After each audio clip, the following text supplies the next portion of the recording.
It's as American as apple pie, moving from state to state to follow the next big thing. From the California Gold Rush to Michigan's assembly lines, American history is full of economic booms and busts. And booms, in particular, have shaped our map. Take Texas and the oil industry, Pennsylvania and steel, and textiles in Massachusetts. Many states were shaped by their booms and by the millions of Americans who traveled cross-country to get a job. You could say it's in our DNA. I think Americans have been selected, maybe self-selected, for dissatisfaction. The ones who dissatisfied easily came to America. And once they got to America, they still had this dissatisfaction gene. This restless spirit is embedded right in our borders. It goes back to our very first boom, way back to early America. One industry, perhaps more than any other, completely made our map. It carved our border with Canada, it moved us way out west, and shaped a whole lot of states. Which industry? Well, I've heard it's built into the shape of Wisconsin.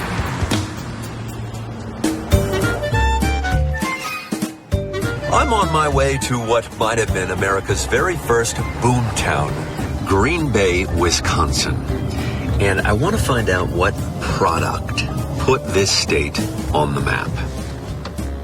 And it was not cheese. That's right. It's not cheese.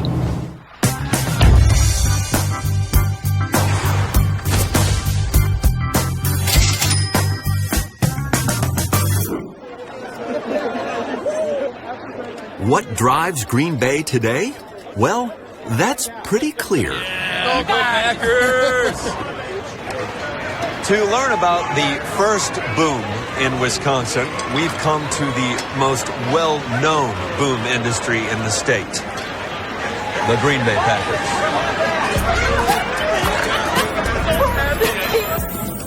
Clearly, I'm underdressed. It's a lovely color, the green and gold. And as far as anything else that really matters, is there? I mean, is there anything else other than Green Bay football? No. Okay. Green Bay, with a population just over 100,000 people, is by far the smallest city in the U.S. with a big-time sports team. This town's so small, the franchise feels like part of the community. Maybe that's because it is. It's not just an emotional connection. There's a real sort of business connection you have with the Packers, too, right? Well, I'm actually speaking to part owners of the team right here. Right? In the... Wait a minute. This is the only team in the NFL owned by the shareholders. It's a community-owned team. Yeah, that's it. That idea of a community-owned football team in the NFL, you can't say that anywhere else outside of Green Bay. I think it cost $200 or $250 at the time, and I mean that's it. That was a one-shot deal. That's it. It costs more to have it framed than the piece of paper, but it's priceless. Today, the Packers have more than 100,000 individual owners. So as a fan, I just want to say to the owners, thanks for having us in today, and good luck today. Appreciate it. The team hasn't always been publicly owned. In fact, it was founded in 1923 by a couple of local entrepreneurs who hit up a meatpacking company for uniforms. That gave the new team a name. Go Packers! Yeah! So the meatpacking boom put the Packers in Green Bay. But what boom put Wisconsin on the map? Well, we have to go back even further. What was here in Green Bay before there was Packers football? Nothing. What's that? Nothing. Nothing? Like what started it all, here? I want to say meat, because that's just my first guess. The Packers, in the meatpacking industry. What was here before football? Before these people were here? I think the paper industry did a lot. I mean, it's known for paper. Known for paper, yeah. Yeah, I mean, right? Right. And Toilet paper, tissue, and Yeah. the paper industry I mean, is the very paper big. industry is huge here. Okay. So what was Green Bay's first boom? Meatpacking or paper? Actually, it's none of the above.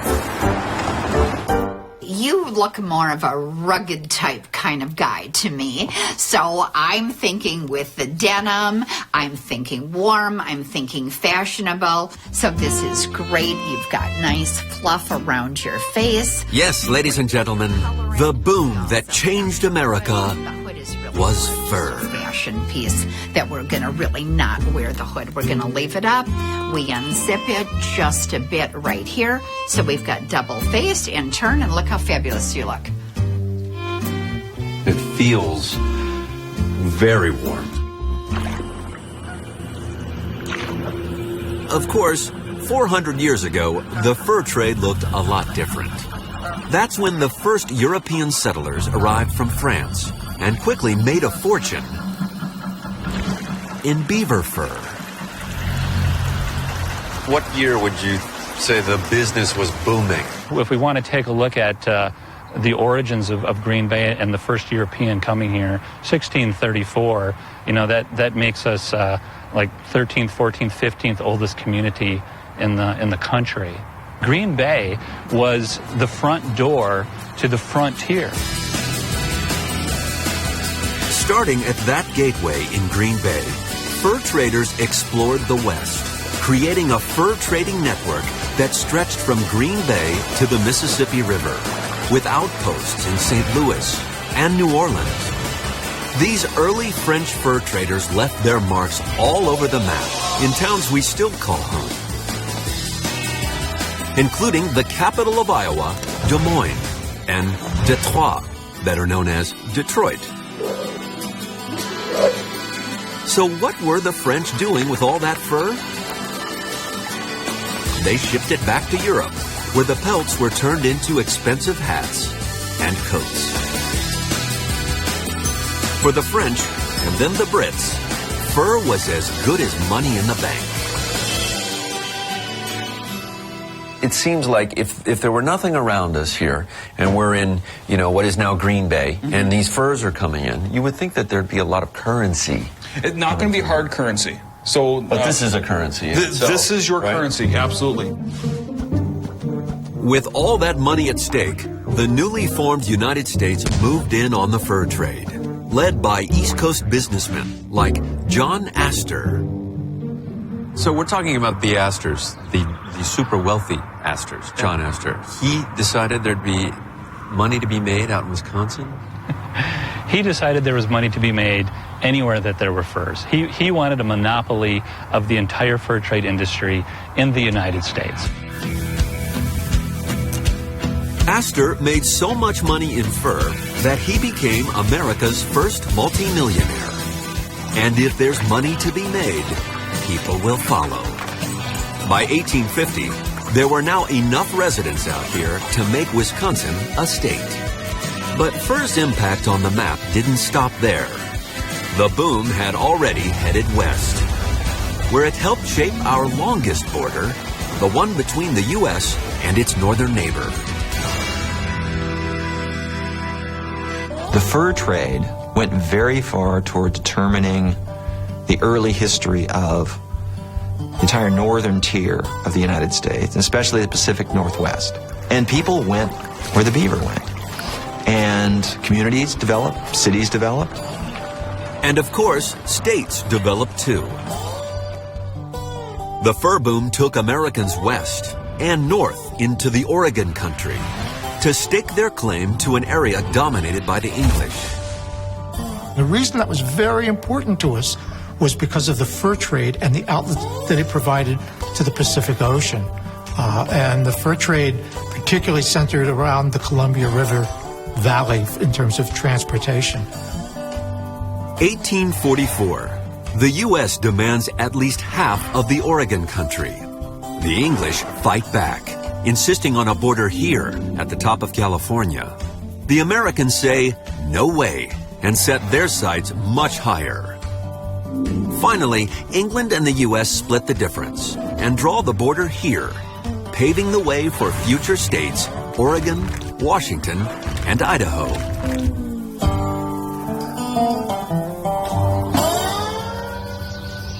The fur boom has long since gone bust. But here in Oregon, they've made the beaver their official state animal.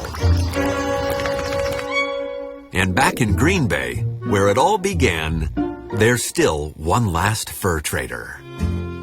The next other thing kind of in our rugged genre is going to be beaver, the warmest there is. Beaver is still trapped in the wild, very humanely, I may add. This feels like I'm wearing a stick of butter. I mean, it's just... feel how silky the pelt is. Just really silky, silky. Many of the Packer players wear fur. Many of them are from the South. When they get here by September, they are going, oh my gosh, I need fur because it's so cold. And when I put this up, I just kind of feel like a bear is hugging me. Absolutely. Like, but in a good way. In a good way. I mean, it's just... Great piece. You look fabulous. So, it was the boom in fur that helped shape these states, including Wisconsin, and led the way to Green Bay's beloved Packers.